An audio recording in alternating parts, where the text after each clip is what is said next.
تو اسے پیمانہ امروز و فردا سے نہ ناپ، جاویداں پہم دماں ہر دم جواں ہے زندگی۔ اس میں یہ وقفہ جو ہے خلق الموت والحیات لیبلوکم ایکم احسن عملا، یہ اس جسد کے ساتھ اس روح کا اتصال، اور یہ 30 40 50 60 70 80 100 برس کی عمر، یہ ایک وقفہ ہے، یہ امتحانی وقفہ ہے، تمہیں جانچا جا رہا ہے، پرکھا جا رہا ہے۔ ایکم احسن عملا، اس کو بھی اقبال نے اسی نظم میں خوب بیان کیا ہے کہ قلزم ہستی سے تو ابھرا ہے مانند حباب، اس نیا خانے میں تیرا امتحان ہے زندگی۔ اب اگر تو دو چیزیں انسان پر واضح رہیں، اور نہ صرف واضح رہیں، مستحضر رہیں۔ واضح تو ہو جاتی ہے ایک چیز، پھر آدمی بھول جاتا ہے، تو کوئی فائدہ نہیں دیتا اس کے۔ مستحضر ایک یہ کہ اصل زندگی آخرت کی زندگی ہے، طویل ہے۔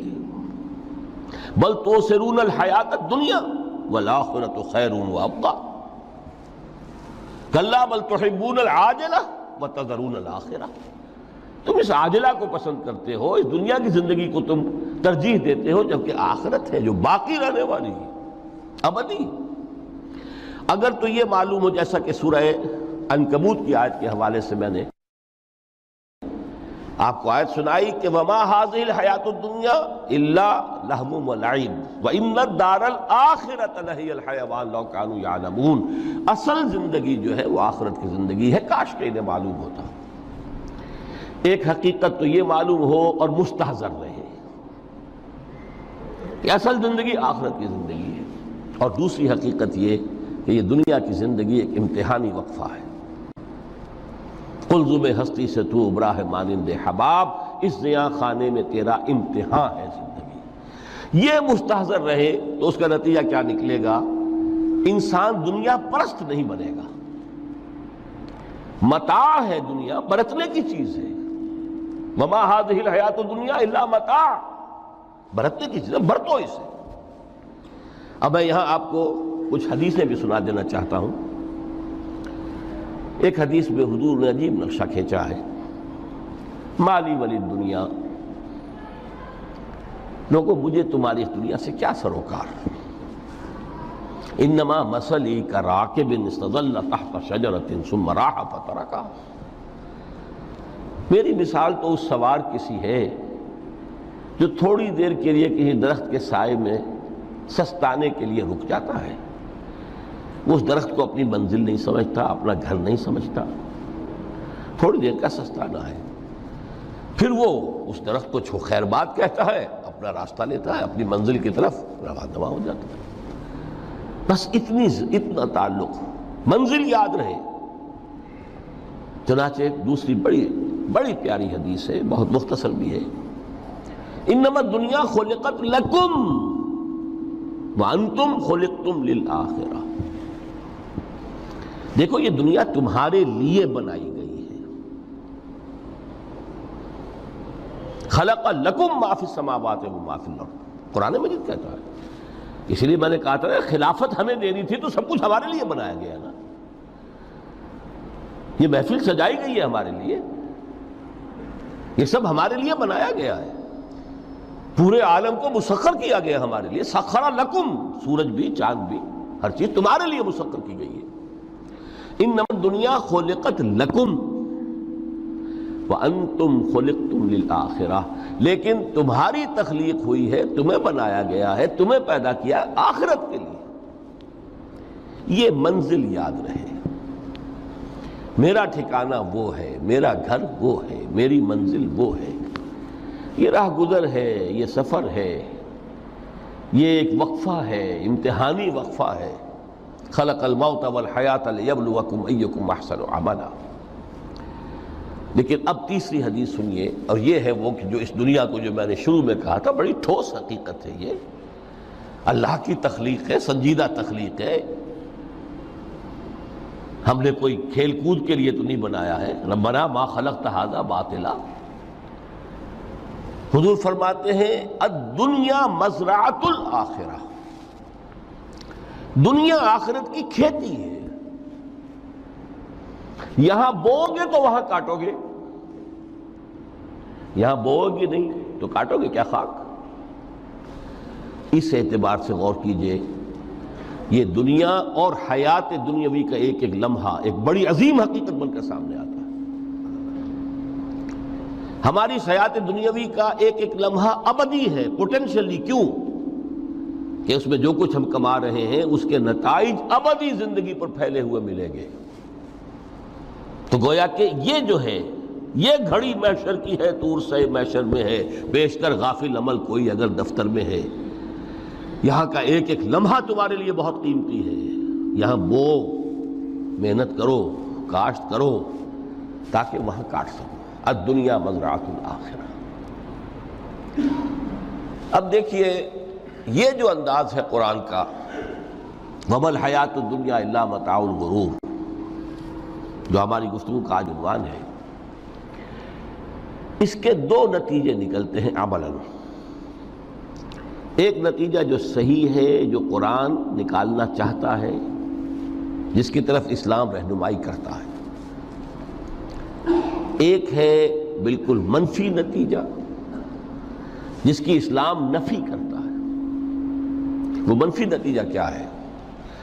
دنیا دھوکے کی ٹٹی ہے، چھوڑو گھر گھرستی کو، دفع کرو، رب سے لو لگانی ہے۔ یہ شادی کر کے اور گھر گھرستی کا کھکیڑ مول لینا، کہاں ایک پیٹ کا پالنا، کہاں 10 پیٹ لگ جائے پیچھے، اسی میں آدمی جو ہے گم ہو کر رہ جاتا ہے۔ لہذا گھر گھرستی کو چھوڑو، تجدد کی زندگی گزارو۔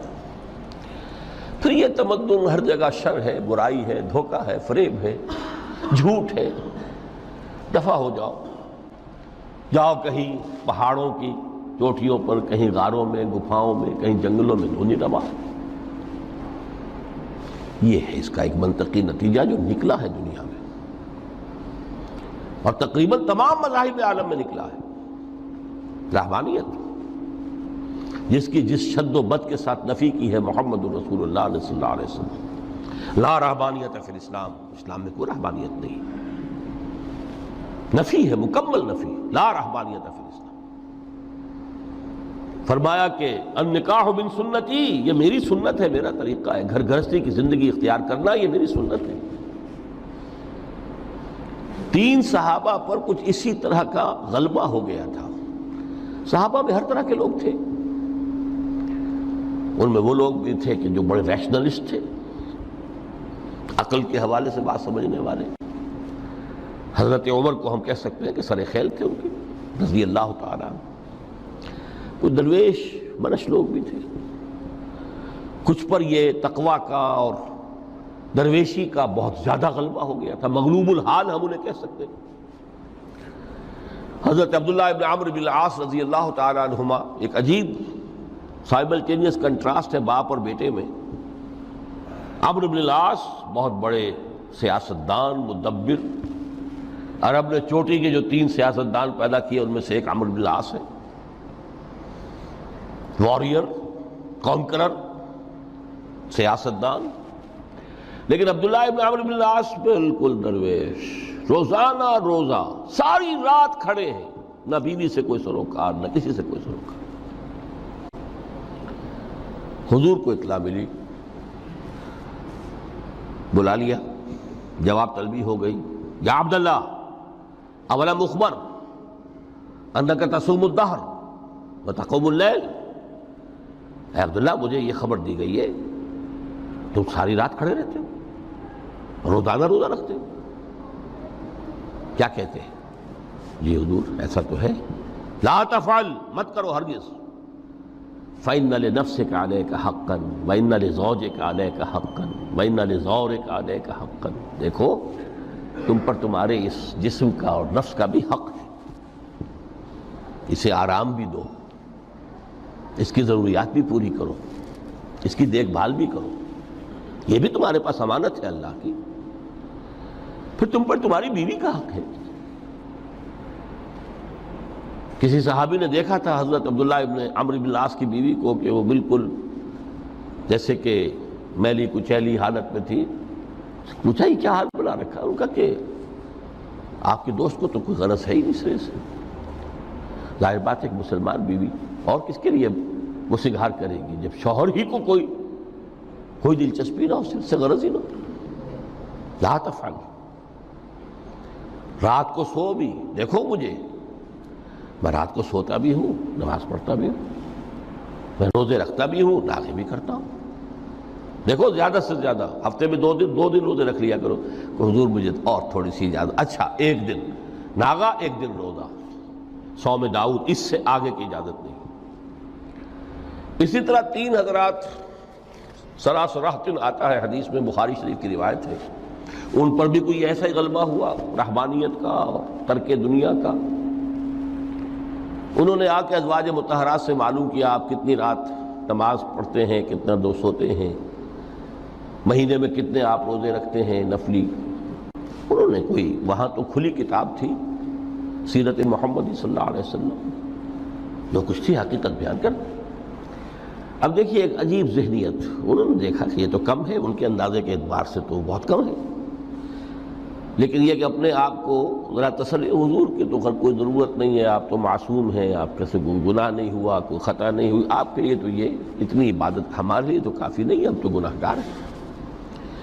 ایک نے عہد کیا کہ میں کبھی نہیں سوؤں گا، رات بھر کھڑا رہوں گا. دوسرے نے کہا کبھی ناغا نہیں کروں گا، ہر روز روزہ رکھوں گا. تیسرے نے کہا میں شادی بیاہ کے کھکیڑ میں پڑوں گا نہیں. حضور کو اطلاع مل گئی، طلب فرمایا، ڈانٹا آپ نے، آپ لوگوں نے یہ کہا ہے؟ جی ہاں ہم نے کہا تو ہے. واللہ، خدا کی قسم، میں تم میں سب سے بڑھ کر متقی ہوں، لیکن میں رات کو سوتا بھی ہوں اور نماز بھی پڑھتا ہوں، روزے رکھتا بھی ہوں، ناغے بھی کرتا ہوں. میری گھر گرستی کی زندگی ہے، میری بیویاں ہیں. من رغب عن سنتی فلیس منی، یہ ٹکڑا جو جوڑ دیا جاتا ہے نکاح کے خطبے میں اس حدیث کے ٹکڑے کے ساتھ، یہ 2 علیحدہ حدیث ہے بالکل. النکاح من سنتی، اور یہ ٹکڑا اس طویل حدیث کا ہے، من رغب عن سنتی فلیس منی، جو میری سنت کو پسند نہیں کرتا پھر اس کا مجھ سے کوئی تعلق نہیں. یہ تو میں نے احادیث کے حوالے سے آپ کو وہ جو منفی طرز عمل، گریز، دنیا سے تعلق منقطع کرنا، پسپائی، گریز، فرار، اور اس کا نتیجہ کیا نکلتا ہے کہ دنیا پھر شریروں کے لیے رہ گئی، کھیلیں کودیں عیش کریں. جو سلیم الفطرت نیک لوگ تھے وہ تو گئے، لہذا ان کو اب کوئی روک ٹوک کرنے والا ہی نہیں، کوئی پوچھنے تاشنے والا نہیں. ظالم جو چاہے ظلم کریں اور جس طرح چاہیں شریر جو ہے شرارتیں کریں.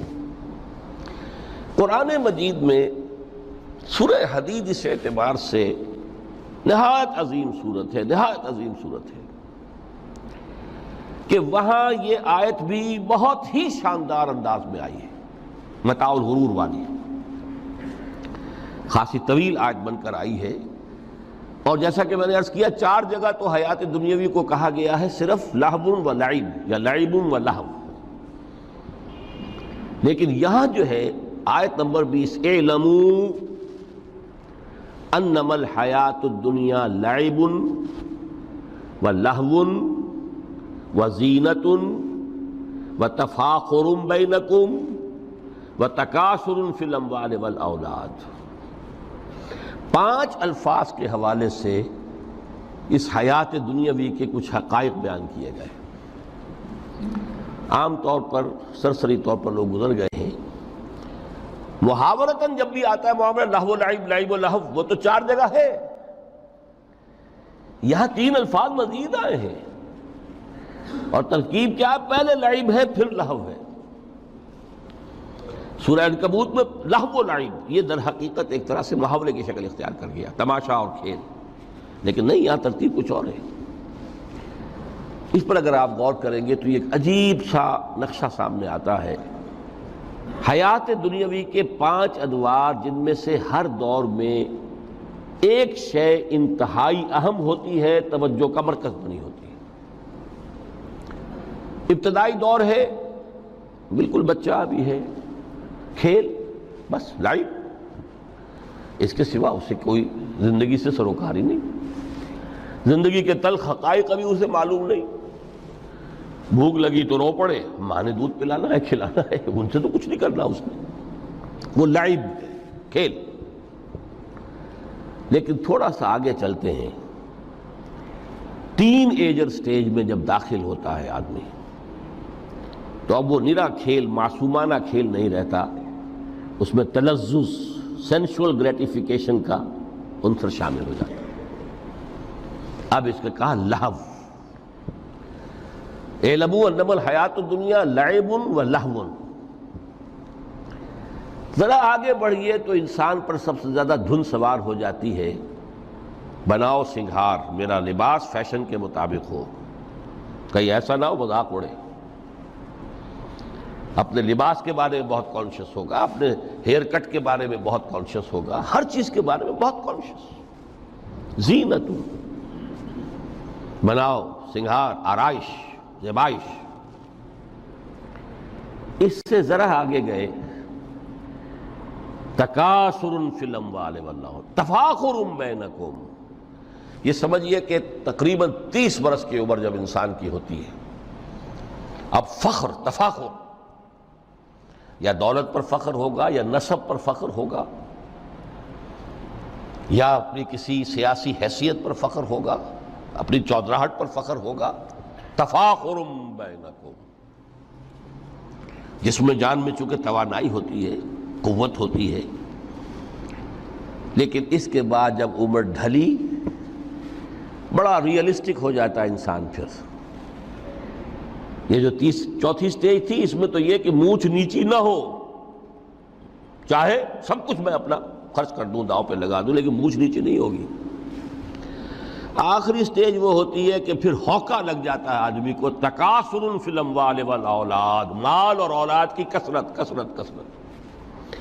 اب یہ ہوتا ہے کہ مونچھ نیچی کیا، مونڈ بھی دی جائے تو کوئی حرج نہیں، مال آنا چاہیے،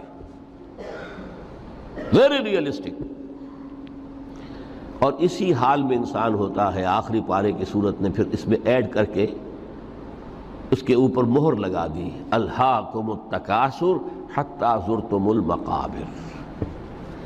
یہ تکاثر جو ہے پیچھا نہیں چھوڑتا۔ اتنی دولت بھی ہے کہ آپ کی 10 نسلیں کھا سکے اطمینان سے بیٹھ کر، تب بھی صبر نہیں ہوتا۔ بڑے میاں کی ٹانگیں جو ہیں وہ قبر میں لٹکی ہوئی ہیں، لیکن تکاثر جو ہے، تکاثر مال، وہ پیچھا نہیں چھوڑتا۔ حتی زرتم المقابر، یہاں تک کہ قبروں تک جا پہنچے، قبر میں اتار دیا جائے، جب تک ٹانگیں صرف لٹکی ہوئی ہیں اس وقت تک نہیں۔ اس کے بعد تشبیہ دی ہے کہ یہ حیات دنیاوی کا جو ایک سائیکل ہے، اعلموا انما الحیات الدنیا لعب و لہو و زینت و تفاخر بینکم و تکاثر فی الاموال والاولاد۔ اب اس کو کمپیئر کیا ہے پلانٹ کنگڈم میں جو سائیکل چل رہا ہے۔ یہ ہمارا سائیکل ہے 60-70 برس کا، بچہ پیدا ہوا، خوشیاں منائی گئیں، پھر وہ لڑکپن سے، پھر ٹین ایجر سٹیج سے، پھر جوانی ہے، پھر ادھیڑ عمر ہے، اور پھر بڑھاپا ہے، اور پھر قبر میں اتارا جانا ہے۔ لیکن یہ کہ پلانٹ کنگڈم میں سائیکل چلتی ہے، کمثل غیث اعجب الکفار نباتہ ثم یہیج فتراہ مصفرا ثم یکون حطاما۔ یہ 4 سٹیج ہیں۔ جیسے بارش برستی ہے تو سبزہ نمودار ہوتا ہے، اور کاشتکار کو بڑا اچھا لگتا ہے، اس نے بیج بویا تھا، اس نے محنت کی تھی، اس نے ہل چلایا تھا، اعجب الکفار نباتہ، اس کو بہت اچھا لگتا ہے، دل باغ باغ ہو جاتا ہے۔ جیسے آپ کے ہاں بیٹا ہوا، پوتا ہوا، خوشیاں مناتے ہیں آپ۔ کمثل غیث اعجب الکفار نباتہ ثم یہیج، پھر وہ فصل اپنی پوری قوت کو پہنچتی، فصل لہرا رہی ہے، فتراہ مصفرا، پھر وہ زرد ہو جاتی ہے، وہ ہریاول اب ختم ہوئی، اب فصل پک گئی ہے، اب وہ زردی پر آ گئی ہے۔ ثم یکون حطاما، پھر وقت آتا ہے اگر وہ خضرو گھاس ہے تو پھر وہ چورا چورا ہو کر پھر وہ مٹی میں مل جاتی ہے، اور اگر فصل ہے تو کھیتی کٹ گئی، اس کے بعد کیا رہ گیا وہاں، وہ چورا ہی رہ جاتا ہے باقی۔ یہ لائف کا سائیکل چل رہا ہے، 3 مہینے کا ہو، 4 مہینے کا ہو، یہ ہے پلانٹ کنگڈم کا، وہ ہے سائیکل انسانی زندگی کا۔ اب فرمائی ٹیپ کی بات جو ہے، وَفِي الْآخِرَةِ عَذَابٌ شَدِيدٌ وَمَغْفِرَةٌ مِّنَ اللَّهِ وَرِضْوَانٌ۔ دیکھو دنیا کی زندگی تو ان سٹیجز سے ہو کر گزری جانی ہے۔ جو پیدا ہوا ہے اس پر بڑھاپا بھی آئے گا، موت بھی آئے گی۔ کل نفس ذائقۃ الموت، جو سورہ آل عمران کی 185ویں آیت کا پہلا جملہ تھا۔ ہر انسان کو جو پیدا ہوا موت آ گئی۔ اب یہ ہے کہ وہ کہیں آپ نے محل میں گزار لی زندگی، کسی کٹیا میں گزار لی زندگی، کسی کی فٹ پاتھ پر گزر گئی زندگی۔ زندگی گزر جاتی ہے، گزرتی ہے، اور ان 5 سٹیجز میں سے ہو کر گزرتی ہے۔ آپ گندی گلیوں میں بچوں کو کھیلتے ہوئے دیکھتے ہیں، وہ بھی کھیل رہے ہوتے ہیں، نالیوں کے پانی کے اندر کھیل رہے ہوتے ہیں، ان کا بھی کھیل ہے، گندے جوہڑ میں کھیل رہے ہوتے ہیں۔ وہ تو ہے زندگی کی وہ سٹیج جو ہے کھیل کی ہے۔ کسی کے پاس بڑے قیمتی کھلونے ہیں، ان سے کھیل رہا ہے، کوئی اس طرح گلی ڈنڈا کھیل رہا ہے یا کچھ اور کھیل رہا ہے، لیکن وہ 5 سٹیجز تو آئیں گی۔ اعلموا انما الحیات الدنیا لعب ولہو وزینۃ وتفاخر بینکم وتکاثر فی الاموال والاولاد کمثل غیث اعجب الکفار نباتہ ثم یہیج فتراہ مصفرا ثم یکون حطاما وفی الآخرۃ عذاب شدید ومغفرۃ من اللہ ورضوان۔ آخرت میں جا کر یہ بائیفرکیشن ہو جانی ہے، یا تو شدید عذاب اور یا اللہ کی مغفرت اور رضا۔ Now the choice is yours، اما شاکرا و اما کفورا، فیصلہ تم خود کر لو۔ وما الحیات الدنیا الا متاع الغرور، یہاں بھی آخری الفاظ وہ ہے کہ دنیا کی زندگی دھوکے کے سوا کچھ نہیں۔ کیوں؟ اگر تو دنیا کی زندگی میں گم ہو گئے، جیسے کہ اقبال نے کہا ہے کہ کافر کی یہ پہچان کے آفاق میں گم ہے، اور مومن کی یہ پہچان کہ گم اس میں ہے آفاق۔ دنیا میں رہو، طالب دنیا نہ بنو، طالب عقبہ، طالب آخرہ۔ دنیا میں رہو، برتو، استعمال کرو، تمہارے لیے پیدا کیا گیا، بھائی برتو، متاع ہے، برتنے کی شے ہے۔ ہاں حلال اور حرام کی پابندیاں سامنے رکھو، باقی برتو۔ مطلوب یہ نہ ہو، مقصود یہ نہ ہو، مطلوب آخرہ ہو۔ انما الدنیا خلقت لکم وانتم خلقتم للآخرہ۔ منزل وہ رہے، مستحضر رہے، سامنے رہے کہ میں تو اجنبی ہوں، یہاں یہ میرا وطن نہیں ہے۔ الدنیا سجن المومن و جنت الکافر۔ جیسے کسی پرندے کو کسی پنجرے میں بند کر دیا گیا ہو، اس طرح ہمیں اس دنیا میں بھیج دیا گیا، اللہ کی مرضی ہے، اس نے بھیجا ہے۔ جب تک وہ چاہتا ہم رہیں گے یہاں، لیکن ہمارا دل یہاں نہیں لگے گا۔ بازار سے گزرا ہوں، خریدار نہیں ہوں، طالب دنیا نہ ہو، تب تو یہ کوئی دھوکے کا سودا نہیں، وطن نہیں، بالکل نہیں۔ حضور نے خود فرمایا مجھے تمہاری اس دنیا میں سے فلاں فلاں چیزیں بہت پسند ہیں، اور کس قدر ریئلسٹک ہیں۔ آپ نے عورتوں کے بارے میں فرمایا مجھے اس دنیا سے پسند ہے عورت۔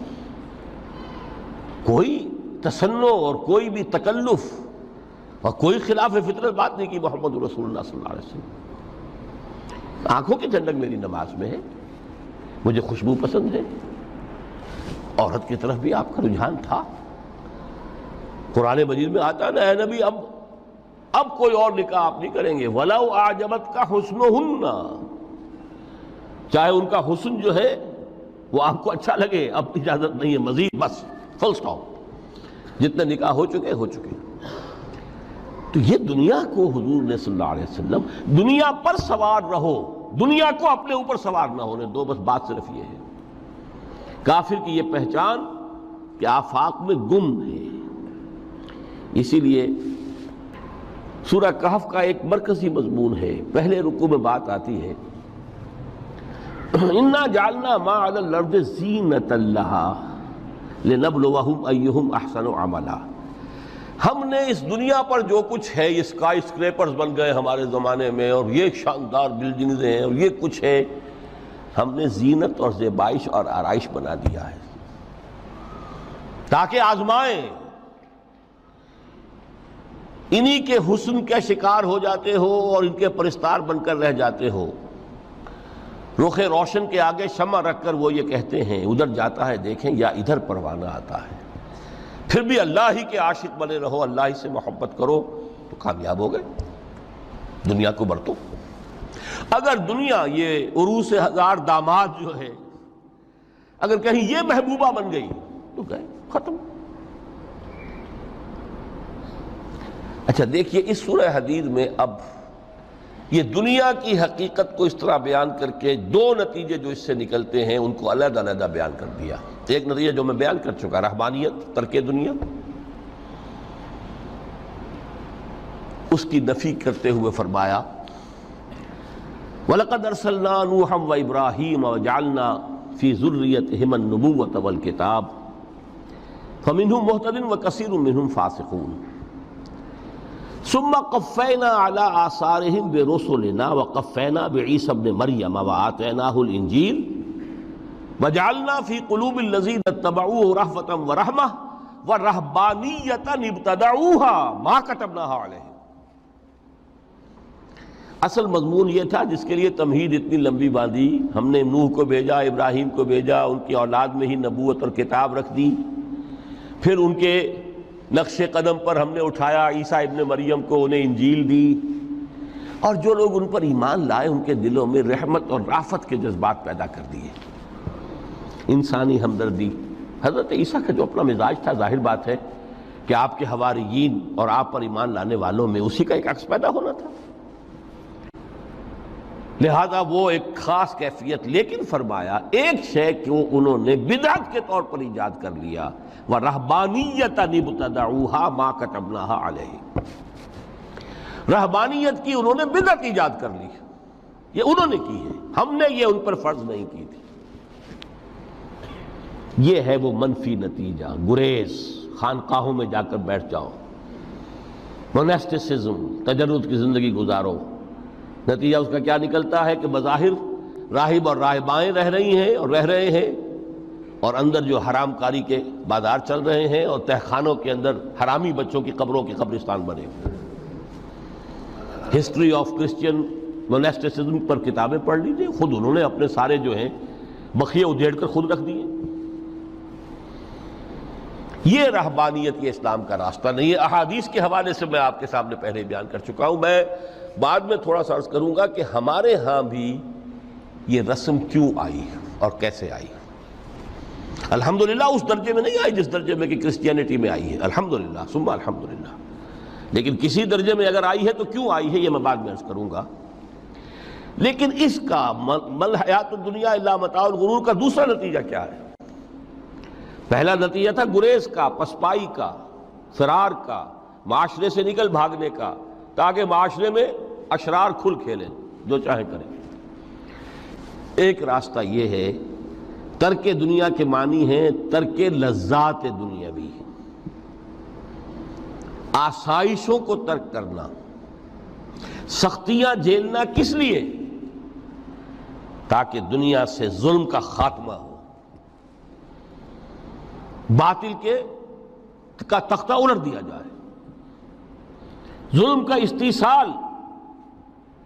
ظاہر بات ہے ظالم آسانی سے ظلم نہیں چھوڑے گا، ایکسپلائٹر وعظ و نصیحت سے اپنے ایکسپلائٹیشن سے باز نہیں آئے گا. شاذ ہوتے ہیں اس طبقے کے اندر بھی یقیناً کچھ سلیم الفطرت لوگ ہوتے ہیں، جیسے طبقہ اشرافیہ سے تھے حضرت ابوبکر رضی اللہ تعالیٰ عنہ، سلیم الفطرت انسان تھے. وہ کوئی غلاموں کے طبقے سے تو نہیں تھے، کوئی فقراء کے مساکین کے طبقے میں سے نہیں تھے، اونچے طبقے میں سے تھے. عشرہ مبشرہ اکثر و بیشتر اس طبقے سے تھے. لیکن بائی اینڈ لارج وہ جو طبقہ ہوتا ہے، یا تو وہ اپنے جبر اور استبداد کا تخت جو ہے جما کر بیٹھا ہوا لوگوں کی گردنوں کے اوپر، پولیٹیکل ریپریشن ہے، یا اکنامک ایکسپلائٹیشن ہے، استحصال. محنت لوگ کریں، کھائیں گے ہم، عیش ہم کریں گے. محنت کسان کرے جا کے کھیت میں، ہم لے آئیں گے اپنا حصہ اور عیش کریں گے. یا کوئی سوشل ڈسکریمنیشن ہے، یہ اونچا ہے یہ نیچا ہے، یہ تو پیدا ہی ہوا ہے شودر، یہ اس سے نکل ہی نہیں سکتا، اور یہ پیدا ہوا برہمن، یہ تو اونچا ہے. اس تینوں قسم کے ظلم، اس کا خاتمہ کرنا، اس کے لیے جد و جہد کی ضرورت ہے، جہاد کی ضرورت ہے، قتال کی ضرورت ہے. اور جہاد و قتال آپ نہیں کر سکتے جب تک کہ لذات دنیاوی سے کنارہ کشی نہ کریں، جب تک کہ اپنی بیلٹ کو ٹائٹ نہ کریں، جب تک کہ اپنی ضروریات زندگی کو کم نہ کریں۔ ضروریات زندگی کم کریں گے تو تفریغ الاوقات ہوگا، جو تبلیغی بھائیوں کی اصطلاح ہے بہت اہم، اپنے وقت کو فارغ کر سکیں گے۔ اس وقت کو فارغ کریں گے تو پھر وہ جد و جہد، وہ محنت، وہ جہاد، اس کے لیے آپ کے پاس وقت ہوگا، اس کو آپ لگا سکیں گے۔ پھر اس میں جب سخت سے سخت منزلیں آئیں گی تو اس میں میدان میں مقابلہ بھی ہوگا، جان کی بازی بھی کھیلنی پڑے گی۔ اس میں قید و بند کا وقت بھی آ سکتا ہے۔ 3 برس تک اگر محمد عربی صلی اللہ علیہ وسلم پورے خاندان بنی ہاشم کے ساتھ بدترین اسیری سمجھ لیجئے شیب بنی ہاشم میں جو رہیں، یہاں تو اسیروں کو آپ راشن تو دیتے ہیں، کھانا تو دیتے ہیں، وہاں تو اصل جو ہے وہ تو دونوں طرف سے گھاٹی کا منہ بند کر دیا گیا تھا، سیل تھی کہ کوئی شے جو ہے وہ جانے نہ پائے اندر۔ 3 برس، جس میں کہ وہ وقت بھی آیا ہے کہ سوکھے ہوئے چمڑے ابال ابال کر اس کا پانی جو ہے بلکتے ہوئے بچے، پھول جیسے بچے بنی ہاشم، ان کے حلق میں ٹپکایا گیا ہے، اور کچھ نہیں۔ کچھ تھے لوگ، حکیم بن حزام جیسے رضی اللہ تعالیٰ عنہ، بعد میں ایمان بھی لے آئے۔ حضرت خدیجہ رضی اللہ تعالیٰ عنہ کے چونکہ وہ قریبی رشتہ دار تھے، وہ پہاڑ کو کراس کر کے چوٹی پر سے اتر کر کچھ کبھی کبھی کھانے پینے کی چیز پہنچا دیتے تھے۔ یہ سارے مراحل آئیں گے۔ یہ جو ہے یہ مثبت ہے۔ ترک دنیا وہ نہیں۔ ترک دنیا سے مراد دنیا کی لذتوں سے، دنیا کی آسائشوں سے، ان سے آدمی اپنے آپ کو پیچھے ہٹائے، ان کو چھوڑے، ان کو ترک کرے، تاکہ اپنا وقت، اپنا مال، اپنی صلاحیتیں صرف کر سکے۔ کس کام کے لیے؟ اب اس کے لیے دیکھیے آیت نمبر 25 ہے یہ سورہ حدید کی۔ لَقَدْ أَرْسَلْنَا رُسُلَنَا بِالْبَيِّنَاتِ، ہم نے اپنے رسولوں کو بھیجا واضح چیزوں کے ساتھ۔ بینہ وہ شے جو از خود ظاہر ہو۔ آفتاب آمد، دلیل آفتاب۔ جب سورج طلوع ہو گیا وہ خود اپنے وجود پر دلیل ہے، اس کے لیے کسی اور اضافی دلیل کی ضرورت نہیں کہ سورج موجود ہے، وہ تو ہے، سب کو نظر آ رہا ہے۔ تو بینات سے مراد معجزے بھی ہیں، اور وہ تعلیم جو ہے بنیادی دین کی کہ جو فطرت انسانی کی جانی پہچانی ہوئی شے ہے، دونوں پر اس کا اطلاق ہو جائے گا۔ لقد ارسلنا رسلنا بالبینات وانزلنا معهم الکتاب والمیزان، اور ہم نے ان کے ساتھ کتاب اتاری، میزان اتاری۔ یہ سب کچھ کس لیے کیا؟ لیقوم الناس بالقسط، تاکہ لوگ عدل پر قائم ہوں۔ یہ ہے سول آبجیکٹو۔ یہ نہیں بس ہماری کتاب پڑھ لیا کرے، ختم قرآن ہو گیا، اللہ اللہ دعا مانگ لی، چھٹی۔ قائم کرو اس کو، وہ میزان عدل نصب کرو، ہر ایک کو وہی تل کر ملے جو اس کا حق ہے، اور ہر ایک سے وہ لیا جائے کہ جو اس کے ذمہ واجب ہے۔ اگر یہ نہیں تو بابا پھر سب کہانیاں ہیں، شریعت اور دین اور نماز اور روزہ اور حج، کوئی حیثیت ان کی نہیں۔ اچھی طرح سن لیجئے میری بات۔ قرآن مجید میں کہلوایا گیا حضور سے، قل یا اہل الکتاب لستم علی شیء حتی تقیموا التوراۃ والانجیل وما انزل الیکم من ربکم۔ اے نبی ان سے کہہ دیجئے، کتاب والوں تمہاری کوئی حیثیت ہی نہیں، ہماری نگاہوں میں تمہارا کوئی مقام ہی نہیں، جب تک کہ تم قائم نہیں کرتے تورات کو اور انجیل کو اور جو کچھ کے نازل کیا گیا تمہاری طرف، تمہارے رب کی طرف سے۔ قائم کرو، پھر آؤ ہم سے بات کرو، ہم سے دعا کرو، ورنہ دفع ہو جاؤ۔ Nothing doing. They don't care for you. لستم علی شیء حتی تقیموا التوراۃ والانجیل وما انزل الیکم من ربکم۔ اب قانون خداوندی تو بدلتا نہیں ہے، نہ فرام پرسن ٹو پرسن، نہ فرام نیشن ٹو نیشن، نہ فرام امہ ٹو امہ، اٹل ہے۔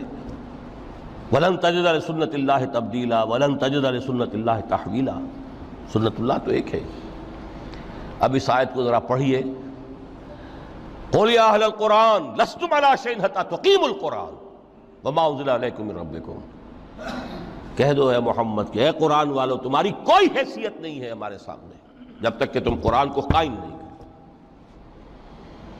پڑھ لو اور اس کے قرات کے مقابلے منعقد کرا لو اور سونے کے تاروں سے اسے لکھ لو اور اس کو جو چاہو کر لو، کوئی حیثیت نہیں۔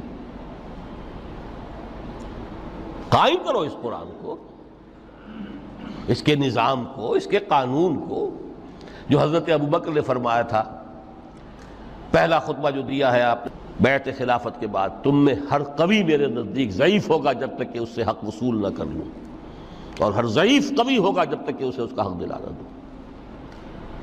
سورہ شورى میں حضور سے کہلوایا گیا قل وَأُمِرْتُ لِأَعْدِلَ بَيْنَكُمْ، مجھے یہ حکم ہوا ہے کہ میں تمہارے مابین عدل قائم کروں۔ میں واعظ بن کر نہیں آیا، میں بدھ مت کے بھکشو بنانے کے لیے نہیں آیا تمہیں۔ ہاں انقلابی عمل میں ایک مرحلہ آتا ہے، بدھ مت کے بھکشو بننا پڑتا ہے کچھ عرصے کے لیے، تیاری کا مرحلہ، وہ میں ابھی بعد میں ذرا بیان کر دوں گا، لیکن مستقل نہیں ہے یہ بدھ مت کے بھکشو۔ یہ بدمعاش جس طرح چاہیں کھل کھیلیں، ظالم جس طرح چاہیں لوگوں پر ظلم کرتے رہیں، تشدد اور جبر کا جس طرح سے چاہے معاملہ کریں، استحصالی نظام جس طرح ہوتا ہے چلتا رہے۔ شاہ ولی اللہ دہلوی رحمۃ اللہ علیہ کے الفاظ میں انسانوں کی عظیم اکثریت ڈھور ڈنگر بن جائے، صبح سے لے کے شام تک کمر توڑ دینے والی مشقت کے بعد بمشکل 2 وقت کی روٹی ملتی ہو، اس کا کبھی خیال اسے اللہ کا آئے گا؟ کبھی اللہ سے لو لگا سکے گا؟ دنیا نے تیری یاد سے بیگانہ کر دیا تو اس سے بھی دل فریب ہے غم روزگار کے۔ اس لیے حضور نے فرمایا کاد الفقر ان یکون کفرا، یہ فقر جو ہے یہ تو انسان کو کفر تک پہنچا دیتا ہے۔ عدل قائم کرو۔ تو دیکھیے یہ آیت انتہائی گمبھیر آیت ہے قرآن مجید کی سورہ حدید کی، جس طرح وہ آیت متاع الغرور والی جس شان کے ساتھ سورہ حدید میں آئی ہے، اعلموا انما الحیات الدنیا لعب ولہو وزینۃ وتفاخر بینکم وتکاثر فی الاموال والاولاد کمثل غیث اعجب الکفار نباتہ ثم یہیج فتراہ مصفرا ثم یکون حطاما وفی الآخرۃ عذاب شدید ومغفرۃ من اللہ ورضوان وما الحیات الدنیا الا متاع الغرور۔ لیکن اس کا نتیجہ کیا نکلنا چاہیے؟ لقد ارسلنا رسلنا بالبینات وانزلنا معهم الکتاب والمیزان لیقوم الناس بالقسط۔ Now prepare for the shock۔ میرے نزدیک، میرے علم کی حد تک شاید دنیا کی کوئی انقلابی کتاب نہ ہو جس نے اس قدر عریاں طور پر کھل کر یہ کہا ہو کہ ظالموں کی سرکوبی کرو، کچلو ان کے سر۔ وانزلنا الحدید، ہم نے لوہا بھی اتارا ہے۔ ایک وقت آتا ہے ظلم نہیں ختم ہوتا جب تک کہ لوہے کی طاقت ہاتھ میں نہ آئے۔ انزلنا الحدید، ہم نے صرف کتاب ہی نہیں اتاری ہے، لوہا بھی اتارا ہے۔ فیہ باس شدید، اس میں جنگ کی صلاحیت ہے۔ ومنافع للناس، لوگوں کے لیے کچھ اور منفعتیں بھی ہیں، کوئی توا پرات چمٹا یہ بھی بنا لو، ٹھیک ہے، لیکن اصلاً یہ اسلحہ کے لیے۔ وانزلنا الحدید، اسی تو سورہ حدید کا نام حدید ہے۔ فیہ باس شدید ومنافع للناس ولیعلم اللہ من ینصرہ ورسلہ بالغیب، اللہ دیکھنا چاہتا ہے کون ہے اس کے وفادار بندے جو اس لوہے کی طاقت کو ہاتھ میں لے کر مدد کرتے ہیں اس کی اور اس کے رسولوں کی غیب میں ہونے کے باوجود۔ ان اللہ قوی عزیز، ویسے اللہ قوی ہے، عزیز ہے، آن واحد میں کفر کو ختم کر دے جب چاہے،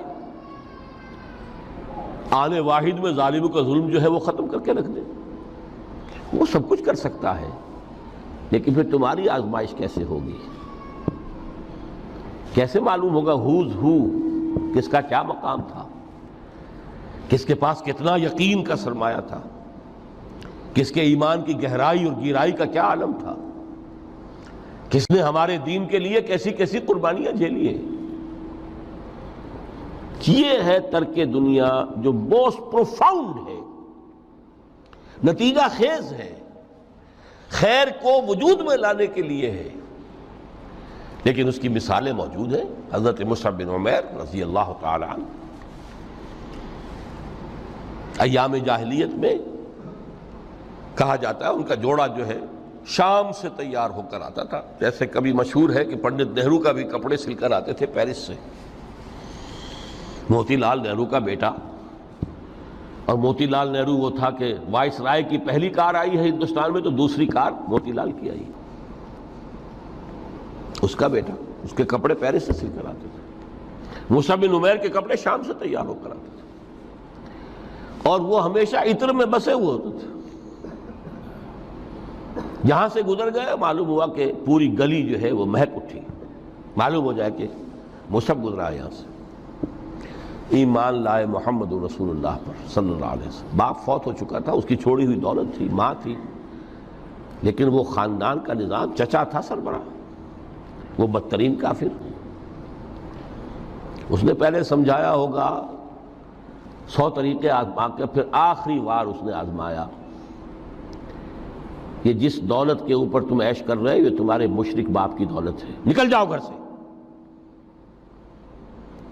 انہوں نے سمجھا تھا جیسے سورہ صافات میں آتا ہے فَأَرَادُوا بِهِ كَيْدًا فَجَعَلْنَاهُمُ الْأَسْفَلِينَ۔ انہوں نے حضرت ابراہیم کے بارے میں سمجھا تھا جب دیکھیں گے کہ آگ تیار ہو رہی ہے اور یہ اس میں مجھے ڈال دیں گے تو سب یہ نشہ حرن ہو جائے گا، یہ توحید وحید سب ہوا ہو جائے گی۔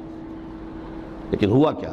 بے خطر کود پڑا آتش نمرود میں عشق، عقل ہے محو تماشائے لبے بام۔ اس نے تو یہ دھمکی دی تھی کہ دن میں تارے نظر آ جائیں گے مصعب کو، ناز و نام میں پلا ہوا انسان، اسے کہہ دیا جا نکل جاؤ گھر سے، اٹھ کر چلنے لگے۔